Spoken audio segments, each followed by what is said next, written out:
దాదాపు ఎమ్మెల్యే గెలవనప్పుడు ఆయన కూడా వచ్చింది దగ్గరికి కుమ్మం వచ్చింది కదా ఆయన కూడా నేను కంపెనీ బంద్ చేస్తా అని చెప్పిండు. మరి అడిగిరా ఎప్పుడు మీరు అడిగిరా? ఆయన ఎంపీ కూడా చెప్పిండు కిరణ్ కుమార్ రెడ్డి చామల కిరణ్ చెప్పి కిరణ్ కూడా ఆయన కూడా చెప్పిండు. ఇద్దరు రాలేదు ఇప్పటి వరకు రాలేదా?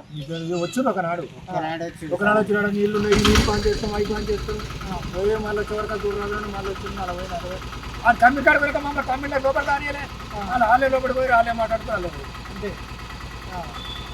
ఎట్లా మీరు తీసుకునే ఫుడ్ కూడా అన్నం తింటారు కానీ ఇప్పుడు ఈ కెమికల్ మొత్తం అలా కలిసిపోతుంది కదా తింటుంటే కూడా కలిసిపోతే రోజు హాస్పిటల్ పోనీ ఇంటికి రాను చచ్చిపోతాడు ఒకడోడు.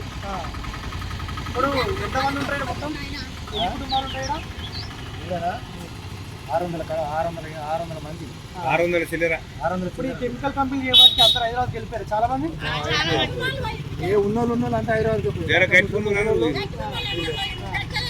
ఒక బర్రె లేకుండా పోయినాయి బర్రెలు కూడా పోయినాయి చాలా నీళ్ళు బాగాలేదు.